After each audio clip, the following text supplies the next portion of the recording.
Γιατί ασκείς βία ελεκτική, σωματική, ψυχική? Γιατί μου δίνει χαρά. Σ' αρέσει η βία? Ναι. Η βία πληγώνει. Το ξέρω. Θέλεις να πληγώνεις? Ναι. Τι κερδίζεις πληγώνοντας τους άλλους? Ευτυχία. Κι αν σου ασκήσουν βία και σένα? Δεν ξέρω.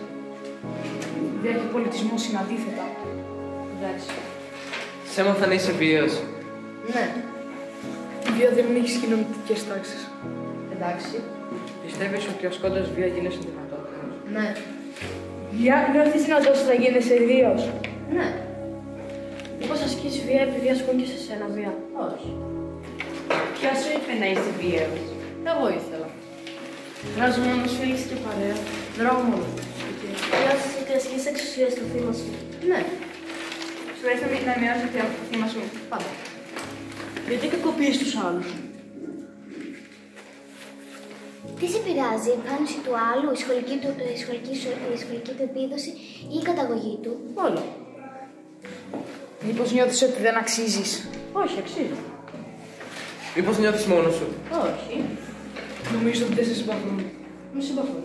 Μήπως νιώθεις ότι δεν είσαι άξιος και ικανός? Τι μάθεις? Πιστεύεις πως αυτά που σκέφτεσαι και νιώθεις δεν είναι σημαντικά? Όχι. Γιατί προκάλεσες τους άλλους? Μ' αρέσει. Αλήθεια, τι σε ενοχλούν, τα ρίχνεις τους μαθητής σου? Ναι. Σε πειράζει το ύφος του? Αρκετά. Σε χαλάει που είναι χοντρός? Ναι. Συναχούν τα γυαλιά του. Πάρα πολύ. Σκέφτεσαι ότι μπορεί να σε συμπαθεί? Όχι.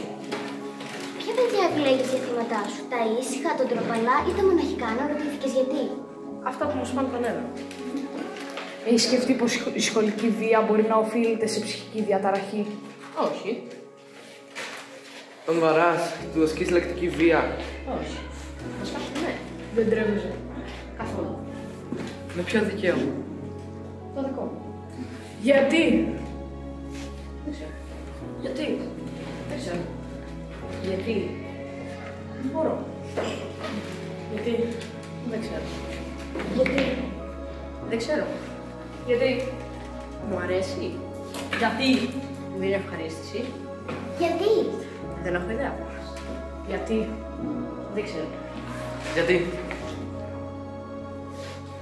Γιατί? Μπορώ. Γιατί?